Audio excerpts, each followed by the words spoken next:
رسولہ الکریم اما بعد اعوذ باللہ من الشیطان الرجیم بسم اللہ الرحمن الرحیم۔ میرے نہایت ہی واجب الاحترام مہمانان گرامی، بھائیوں، بزرگوں اور بچوں، سب سے پہلے میں آپ کی خدمت میں سلام پیش کرتا ہوں۔ دوستو، یہ جو دن ہے طویل دعا ہے کہ پاکستان کو حاصل کرنے کے لیے آپ کے اور ہمارے آباء و اجداد نے لاکھوں قربانیاں دی، بے شمار شہادتیں ہوئیں۔ آزادی ایسے ہی نہیں ملی، جس طرح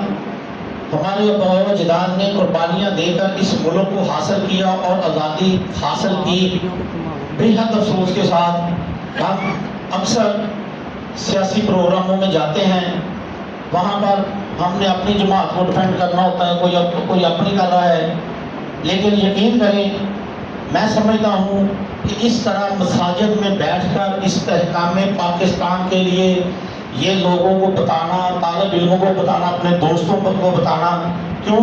کہ یہ وہ واحد جگہ ہے جس جگہ پر ہم جھوٹ نہیں بول سکتے۔ سیاسی پروگراموں میں ہم کئی باتیں کرتے ہیں، لیکن حقیقت یہ ہے کہ اللہ کے گھر میں کھڑے ہیں، ہمیں یہ عہد کرنا ہے کہ جس طرح ہمارے آباء و اجداد نے لاکھوں قربانیاں دے کر یہ ملک حاصل کیا ہے، انشاءاللہ اس کو بنانے میں اور اس کو مضبوط کرنے میں ہم سب نے اپنا اپنا کردار ادا کرنا ہے۔ پاکستان الحمدللہ اس وقت ایٹمی قوت ہے، اور اللہ کا شکر ہے کہ بیرونی ممالک پوری دنیا یہ ماننے میں بالکل کسی قسم کی وہ اس بات کا اصرار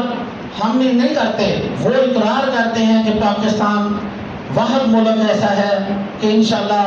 امید ہے کہ الحمدللہ